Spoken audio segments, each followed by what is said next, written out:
tiene que ver con los mecanismos que regulan que nuestro medio interno sea más o menos constante y no varíe mucho.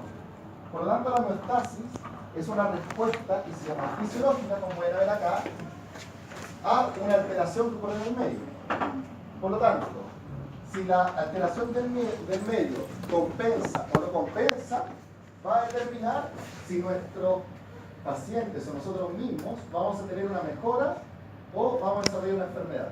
Por lo tanto, el concepto de homeostasis tiene que ver con la mantención del medio interno, ya sea esta una mantención celular, una mantención fisiológica, todo lo que queramos como definición de mantención de constancia, pero que según responda a nuestro organismo va a compensar o no compensar, como decía, nuestro paciente u individuo. Existen tres principales sistemas de control de la hemostasis. Los primeros son los receptores, que vamos a hablar después, que son los que detectan el cambio en algo, ya sea temperatura, presión, nivel de electrolitos. Existe el control de los receptores, que por lo tanto esta señal del receptor va a tener que llegar a un centro de control para que evite una señal de un efector. Y el punto 3, los clásicos efectores, que generan una respuesta de retroalimentación que se llama negativa. Se me olvidó preguntarles, en el programa decía que tenían que repasar el eje hipotálamo hipófisis en general. ¿Eso es así? ¿O nunca se hizo? ¿O nunca lo leyeron? ¿No? Ya. Es solo para saber alguna cosa que va a ir un poco más despacio, nada más. Entonces, supongamos que existe un estímulo interno, estamos hablando del individuo en sí, existe un estímulo que llega al receptor, este va a estimular un centro controlador, y si hablamos de hormona, este principalmente va a ser el centro hipotálamo hipófisis, y generalmente, lo vamos a ver después, hay una retroalimentación negativa, y esto va a ir a un efector que va a tener dos señales. Una es una señal nerviosa o una señal glandular. La señal nerviosa va a ir principalmente a nivel muscular o a neurotransmisores, y el efector de la glándula va a ir a generar ciertas hormonas que van a establecer un control un poco más tardío o adaptativo. ¿Ya?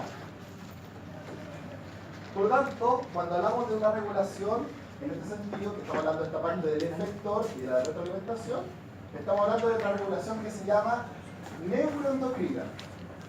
La regulación neuroendocrina es a partir de dos sistemas principales, que son el sistema nervioso y el sistema endocrino. El sistema nervioso tiene que ver con toda la respuesta rápida, mientras que el sistema endocrino tiene que ver con la respuesta lenta. Muchas veces un estímulo puede generar una respuesta rápida que nuestro organismo tiene que responder, por ejemplo, la cacería, que uno se queme, la temperatura, la presión, es una respuesta nerviosa. Pero por ejemplo, si nosotros estamos sometidos a un calor constante, eso va a generar una respuesta endocrina en que vamos a disminuir todas nuestras hormonas que aumentan la temperatura. Y es una respuesta adaptativa. Por lo tanto, las dos respuestas al final van a generar un estado de homeostasis. O sea, el punto es que nunca nos movamos, entre comillas, del medio. Esa es la homeostasis, mantener por distintos mecanismos, ya sea endocrinos o sea fisiológicos, o nervioso, mantener la homeostasis que es el estado interno del paciente o del individuo. Algunos ejemplos de control hemostático, por ejemplo, tenemos la presión, un clásico ejemplo. ¿Cuál es el receptor? Los vasoreceptores, que estamos hablando a cualquier nivel. El control va a ser el sistema nervioso central. ¿Y cómo va a responder a la presión? Bueno, por medio de el corazón, lógicamente si tenemos una hipotensión, el paciente va a tener taquicardia, por lo tanto, y por el contrario, si tiene hipertensión, puede tener cierto grado de bradicardia. Las glándulas adrenales, liberando principalmente norepinefrina, epinefrina, y el riñón, que es el clásico sistema de control, que es el sistema renina, angiotensina, aldosterona, que va a controlar toda la función vascular y la función de retención de agua. Por lo tanto, la presión es un fácil ejemplo de cómo los vasoreceptores por el sistema nervioso central van a generar un control homeostático. Otro ejemplo es la temperatura, que asimismo también tiene que ir con los termorreceptores y va a ir al sistema nervioso central. Y esto, ¿qué es lo que va a generar en el paciente? Bueno, un aumento del metabolismo, ya sea por el sistema nervioso central autónomo. Recuerden que por eso uno muchas veces está con temblores cuando hace frío, eso tiene con el sistema nervioso autónomo, para generar calor. Y otro efector, que es un efector endocrino más tardío de la tiroides, porque la hormona de la tiroides es una de las principales hormonas del metabolismo y por lo tanto aumenta la temperatura corporal. ¿Ya? Por eso actúa a dos niveles, tanto central como efector, como endocrino. El potasio, ¿dónde va a actuar? En la corteza suprarrenal. La última clase va a ser de endocrino, probablemente voy a tratar de cambiar un poco para que hagamos más de una clase, porque es muy poco una clase para endocrino, pero para que sepan, si no lo vieron en fisiología, el principal estímulo de la producción de una hormona que se llama la aldosterona es el potasio en la glándula adrenal, no la ACTH, que es la adenocorticotrofina. Por lo tanto, el potasio va a ser un estímulo para generar la corteza suprarrenal más aldosterona. Por ejemplo, si está bajo el potasio, la corteza suprarrenal lo que va a hacer es disminuir la aldosterona, que la aldosterona tiene sodio y elimina potasio. Y otro efecto es a nivel de las células pancreáticas. ¿Por qué? Porque recuerden que la insulina lo que va a hacer es entrar glucosa al intracelular junto con potasio. Por eso cuando tenemos un paciente en urgencia y el paciente está hipercalémico, sobre todo los felinos, los gatos, una de las terapias es que le coloquemos insulina con glucosa para bajar el potasio de manera rápida. ¿Ya? Por lo tanto, eso también les va a ayudar. Como les decía, primero la aldosterona y en varios tejidos por medio de la insulina, que va a meter potasio con glucosa. Y la glucosa en sí, a través de las células alfa y beta pancreática, tiene como efector el hígado, el tejido adiposo y el músculo, que son los tres principales órganos en generar el ingreso de glucosa a la célula. Por eso es que la gente obesa tiene insulinoresistencia porque no entra, la gente que tiene baja actividad muscular también tiene mayor insulinoresistencia porque no entra glucosa al músculo, y el hígado es uno de los principales órganos que tiene glucosa en su órgano a partir del glucógeno. Por lo tanto, el órgano más importante es almacenar glucosa. La mayoría del control hemostático es por retroalimentación negativa. Este es un término simple, imagino para ustedes, en que el paciente recibe una señal y el centro de control lo que va a hacer es disminuir el efector para que esa señal deje de actuar. ¿Ya? Por ejemplo, yo tengo calor, perfecto, lo que va a hacer el centro de control va a tratar de generar todos los mecanismos para disminuir el calor. Por lo tanto, siempre es una retroalimentación negativa. Pero existen algunos casos en que es positiva. Por ejemplo, lo que se llama el control anticipatorio. ¿Qué es lo que es? Se produce una preparación para el cambio. Por ejemplo, tengo un paciente que está dando una respuesta de ejercicio o de estrés o de miedo. Lo que va a hacer el paciente es cada vez más aumentar su frecuencia cardíaca, su taquicardia, va a generar taquicardia, va a generar broncohidratación por medio de los receptores beta 2, del nivel pulmonar, y esto va a generar que esté preparado para correr. Y aunque esté con el estímulo ya en el cuerpo, puede seguir corriendo, puede subir más todavía. Eso es lo que uno hace en el ejercicio. En el ejercicio uno no empieza a bajonearse por hacer ejercicio, uno empieza a aumentar su frecuencia cardíaca, su metabolismo, y es una respuesta que se llama control anticipatorio cuando parte antes o la preparación para el cambio. ¿Ya? Ahora, existe otro ejemplo que es el clásico ejemplo del parto. ¿Ya? Por ejemplo, esto es una retroalimentación positiva porque en el parto la mujer cada vez empieza a producir más oxitocina, que son hormonas de la contracción uterina, también empieza a producir más prolactina y son estímulos positivos de aumento de la secreción hormonal. ¿Ya? Ahora, ya sabiendo lo que es homeostasis, tenemos que empezar a hablar un poco de qué es lo que es la enfermedad, de lo que es la salud. Estas definiciones son muy complejas, son muy amplias, pero una de las más fáciles de entender son las definiciones de la Organización Mundial de la Salud, en que define, por ejemplo, salud como un estado de bienestar que es físico, mental, social y no solamente la ausencia de afecciones o enfermedades. ¿Por qué esto es muy importante? Porque cuando ustedes estén trabajando, sobre todo en clínica, les van a obligar que tengan un bienestar mental de los pacientes. ¿Ya? Y actualmente, sobre todo en felinos, están siendo súper acuciosos con las jaulas, con los aromatizadores, están siendo casi obligatorios. Por lo tanto, el bienestar es muy importante, sobre todo el mental. En la producción, en vacas, ustedes, mejor ya saben, muchas las PCB, o sea, las PCB de los caballos y la producción de vaca están todo cambiando hacia el bienestar animal. Por lo tanto, ya el bienestar animal es algo fundamental y tiene que ver con la definición de salud. La enfermedad se define como alteración o desviación del estado fisiológico en una o varias partes del cuerpo. Un paciente puede ser enfermo solo por tener un órgano afectado, aunque no tenga alteraciones físicas. Si yo tengo, por ejemplo, un cáncer que me está causando un problema, ya estoy enfermo, se clasifica como eso. Eso a veces da muchas dudas, por ejemplo, gente que tiene un tumor benigno. Bueno, el tumor benigno no es algo fisiológico, es algo patológico. Pero esa persona es enferma o sana. Según la definición estricta que estamos viendo acá, de la OMS, ese paciente tiene una parte de su cuerpo alterada y, por lo tanto, aunque el estado fisiológico, entre comillas, general no varíe, el estado fisiológico local sí. Probablemente hay una mayor inflamación de la zona, algo tiene que haber. Entonces ese paciente igual es un paciente enfermo, pero que en general es sano. Y eso hay que tener en consideración. Ahora, cuando el paciente es enfermo, esto puede ser a partir de lo que se llama la injuria. La injuria es un cambio a nivel externo o externo al paciente. No necesariamente, a veces uno se confunde con injuria y piensa que es una herida, una cicatriz, una herida que una cicatriz, una laceración. No, la injuria puede ser un cambio interno simplemente. Y puede ser celular, que es lo más importante. La injuria puede generar cambios irreversibles o reversibles cuando el paciente tiene una adaptación al medio. Si el paciente se adapta, esa injuria va a ser reversible. Si no se adapta, es irreversible y va a generar las patologías posteriores. ¿Cuáles son las causas de injuria? Bueno, tenemos causas internas y causas externas. Dentro de internas tenemos los factores inmunológicos, factores genéticos, metabólicos, nutricionales, y dentro de las externas tenemos la hipoxia o isquemia, que falta oxigenación, si hay algún término que más pasado lo dicen, agentes físicos, químicos e infecciosos. Las causas de injuria pueden ser causas celulares, como les decía, no necesariamente causas macro, sino que causas celulares.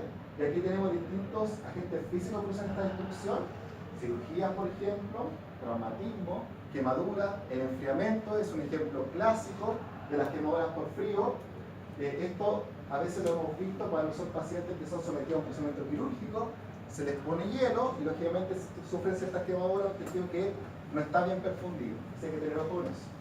Radiaciones ionizantes, los agentes químicos tenemos los tóxicos y los aires que uno siempre los deja de lado. Recuerden que muchas especies, no solo el felino, tienen problemas con el piroxicam, el ibuprofeno y el paracetamol, ya que, por ejemplo, el felino tiene una molécula que se llama P450, que es del hígado, que logra metabolizar los AINES de manera adecuada. Entonces, en el felino anda mucho peor que otras especies.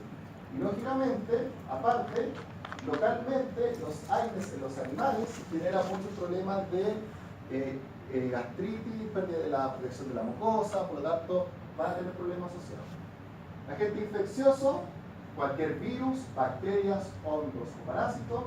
Inmunológico, las alergias, enfermedad autoinmune, por ejemplo el lupus, enfermedades del IBD, enfermedades intestinales, varias enfermedades. Inmunodeficiencia, inmunodeficiencia del felino, por ejemplo. Trastornos genéticos, que vamos a hablar después, que son alteraciones cromosómicas, alteración de los genes de membrana, por ejemplo. Ahora, cuando uno habla de mecanismos que generan el daño ya en la célula misma, que se llama daño celular, tenemos dos mecanismos principales. Uno es la hipoxia, que es cuando nos llega menos sangre a la célula, y el otro es un mecanismo que es de reperfusión, que es muy importante el término, no lo vamos a ver ahora de manera curiosa, pero en términos generales, la reperfusión es algo muy importante cuando uno está en pacientes de urgencia. Muchos pacientes de urgencia generan vasoconstricción periférica y por lo tanto, como no tienen vasoconstricción, o sea, no llega sangre a los tejidos periféricos, se acumulan células inflamatorias en un solo lugar. Por lo tanto, esas células inflamatorias también generan radicales oxidativos, generan una serie de factores que cuando nosotros lo perfundimos, le colocamos suero, todo eso que está acumulado va a ir al organismo completo. Entonces muchas veces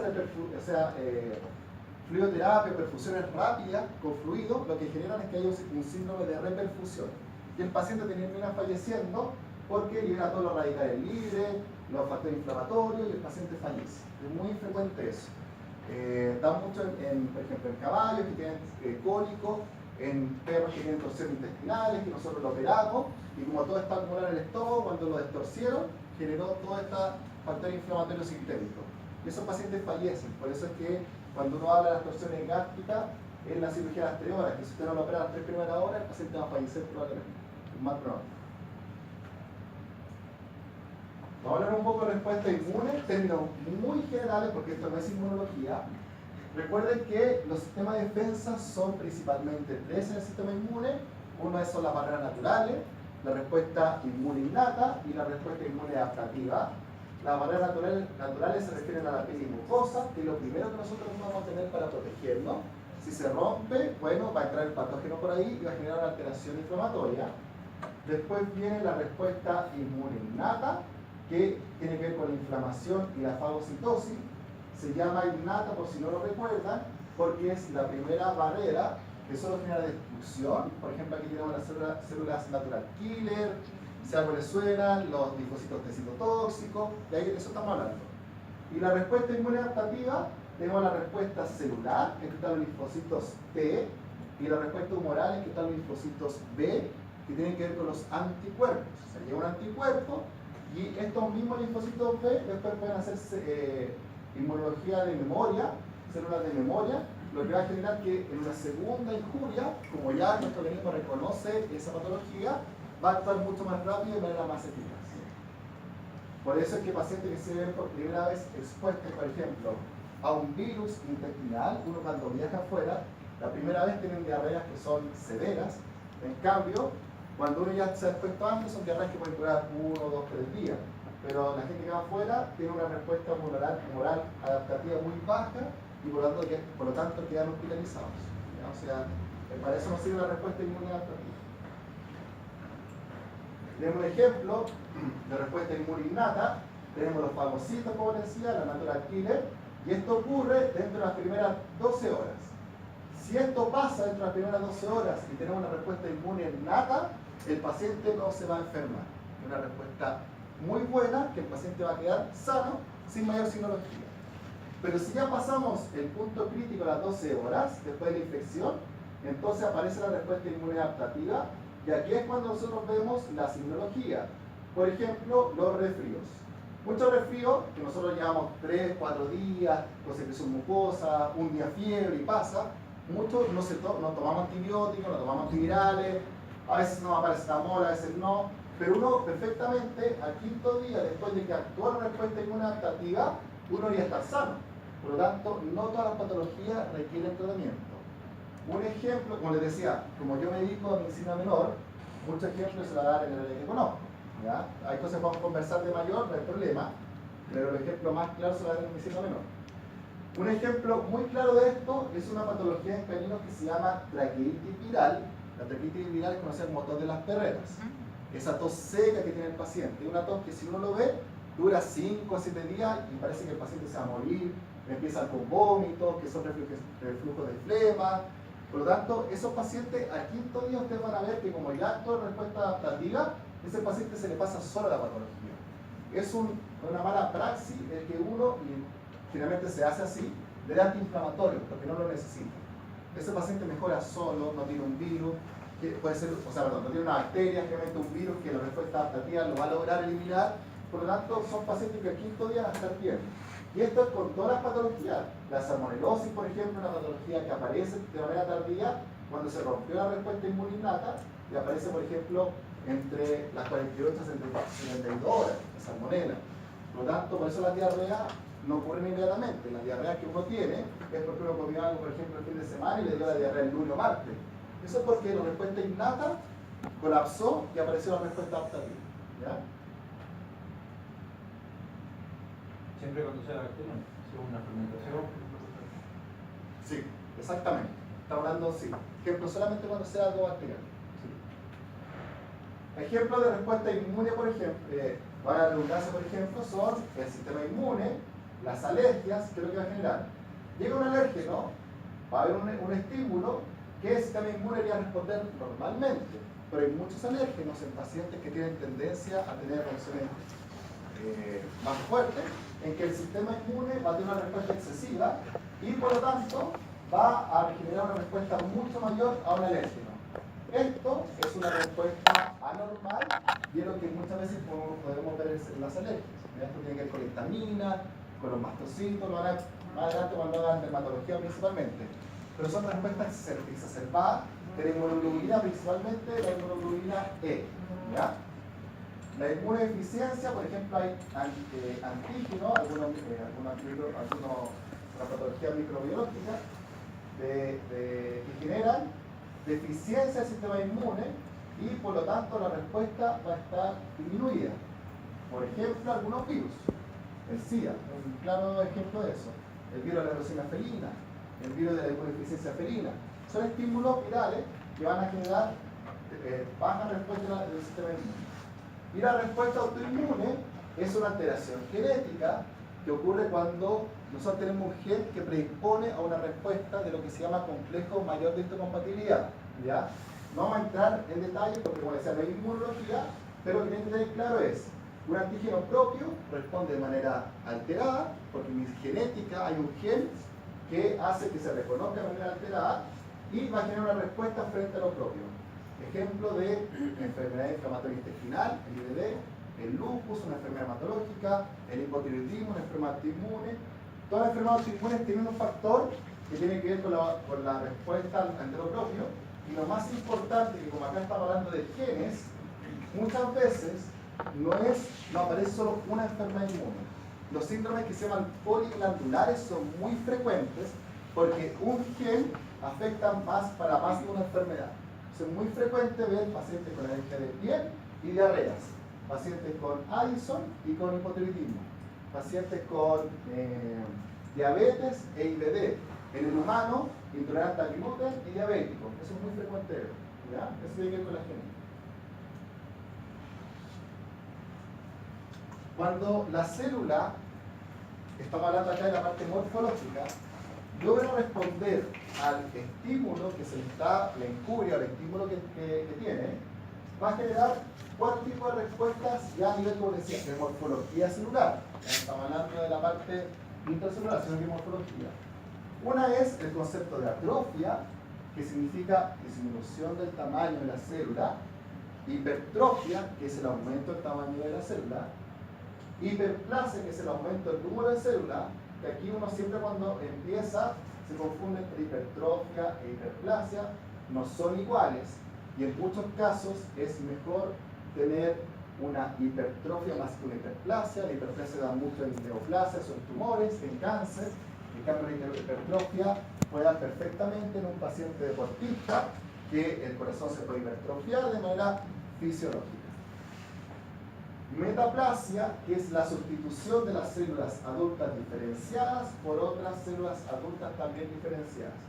Este es un término que en realidad solo lo van a usar más que con celular adaptativa cuando, por ejemplo, ustedes tienen lo que se llama un queloide, que es un cambio de la célula del tejido normal de la piel por un tejido afuncional. ¿Ya? Eso, por ejemplo, es un ejemplo de metaplasia.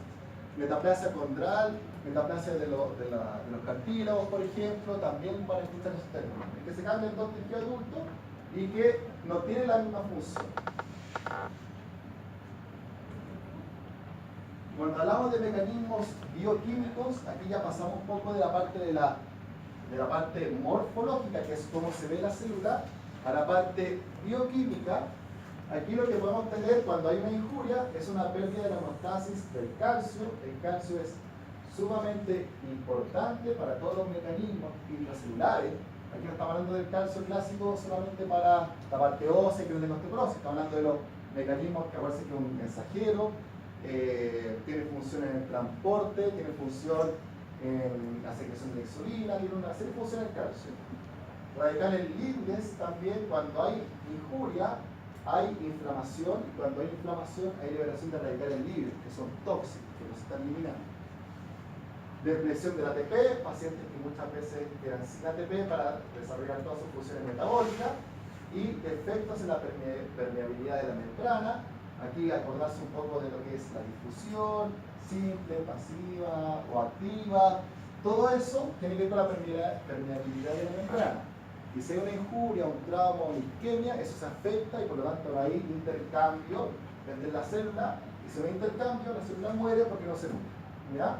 O sea, son conceptos un poco de biología, de fisiología, uno entre comillas. Ahora, vamos a hablar un poco de muerte celular. En general, muerte celular, yo creo que ya lo vieron, pero igual me pidieron un poco repasarlo.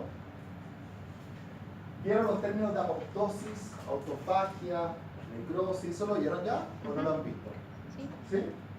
Apoptosis. ¿Qué es lo que entienden por apoptosis? Muerte celular. Muerte celular programada. Ya. Lo que vamos a hacer ahora, vamos a derribar algunos mitos porque ya están en tercer año y hay que aumentar un poco el nivel. Lo que le enseñaron a ustedes probablemente fue lo siguiente. Apoptosis significa muerte celular programada, no inmunológica. Necrosis se refiere a muerte celular no programada, inmunológica. Autofagia y catástrofe mitótica creo que no lo han visto, ¿no? Ya, autofagia es súper importante, lo vamos a hablar ahora. La verdad es que no es tan así. Es bueno aprendérselo cuando uno está con los cursos básicos, pero después tienen que aprender que no necesariamente es de esta forma. Por ejemplo, apoptosis, en términos generales, este es el cuadro A. Estamos hablando de apoptosis cuando una célula genera una cascada en que está efectivamente muriendo, se puede decir. Su núcleo se empieza a achicar y la célula empieza a morir hacia adentro. Pero la apoptosis puede dar en patologías. Hay procesos patológicos, por ejemplo, cuando uno hace una quimioterapia en los pacientes, uno está haciendo una apoptosis del tumor de ese paciente. Y eso no es algo programado. La célula no está programada para hacer una apoptosis por quimioterapia. Eso yo lo generé. Por lo tanto, el término programado no es el mejor término. Sirve para cuando uno está hablando de qué? De las células del envejecimiento. Sí, yo estoy programado para a lo mejor vivir 80 años y mis células empiezan a morir por apoptosis, no por inflamación. Sirve para ver con el tamaño de los cromosomas eso. Sirve para ver células reproductivas también. Pero no necesariamente significa programado. Igual que por ejemplo la necrosis, que la tenemos acá en el cuadro C. La necrosis, como ustedes han visto, es una respuesta que no es una respuesta programada, sino que es, entre comillas, patológica. Y aquí lo que estamos viendo es que la membrana celular se rompe. Fíjense que a diferencia de la apoptosis, la membrana empieza a eliminar contenido al exterior. Por lo tanto, ¿cuándo ocurre esto? Bueno, esto ocurre cuando tenemos un proceso que genera una injuria y va a generar toda una inflamación. Esto es lo clásico cuando se le inflama una herida, por ejemplo. Eso es una necrosis del tejido. Pero esto no siempre es patológico.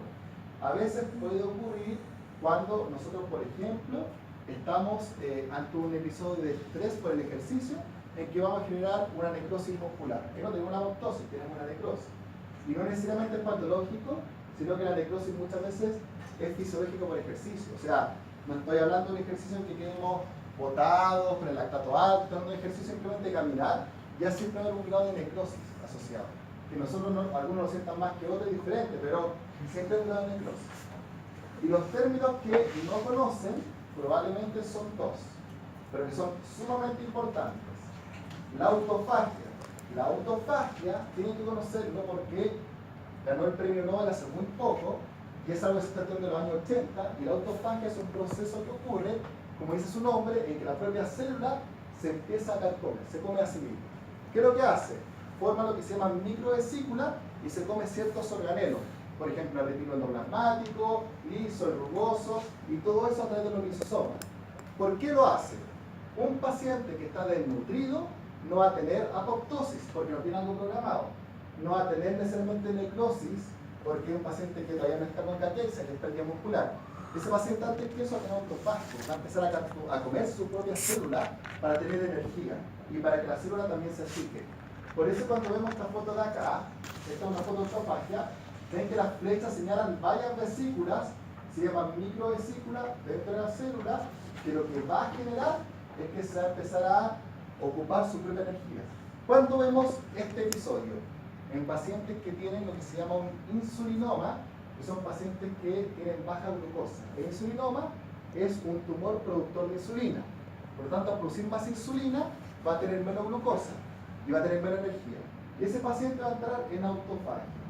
Lo mismo ocurre cuando son pacientes que están sin comer muchos días, la anorexia, el claro ejemplo de autofagia también. Ese paciente no está en apoptosis al principio, después sí, sino que está en autofagia. Y el último término, que es más difícil, ustedes no lo conocen realmente, se llama catástrofe mitótica. Cuando hablamos de muerte celular, se clasifica en tipo 1 la apoptosis, en tipo 2 la autofagia, en tipo 3 la necrosis, que acá dice oncosis de los tumores, pero hay otro tipo que es la catástrofe mitótica, que es que cuando la célula está en fase que se llama fase M de mitosis, que es cuando se está dividiendo el material genético, a veces no se divide bien. Por lo tanto, normalmente, si por ejemplo mis cromosomas no se dividen, porque el centrómero no se separó o lo que sea, la célula va a morir. Y eso está bien, porque si no, va a aparecer alguna alteración. Cuando la catástrofe mitótica no ocurre, aparecen patologías como la trisomía 21, el síndrome de Down, o todas las alteraciones genéticas que ustedes vean después, del desarrollo me refiero, no autoinmune. Por lo tanto, la catástrofe mitótica tiene que ocurrir. Si no ocurre, puede generar patología, ¿ya? O alteraciones y enfermedad también. Ahora, ciertos estímulos pueden generar ciertos procesos y cierto fenotipo de la muerte celular: apoptosis, autofagia, necrosis y catástrofe mitótica. Pero como les dije anteriormente, el estímulo, por ejemplo, un daño del DNA, puede generar, por una parte, apoptosis, pero también puede generar autofagia, también puede generar necrosis. Por ejemplo, una disminución de los, o sea, una exacerbación de los nutrientes también bajos o altos, también cuando tenemos muchos nutrientes, bueno, va a generar autofagia, pero también puede generar necrosis, también puede generar apoptosis, radicales libres van a generar principalmente necrosis.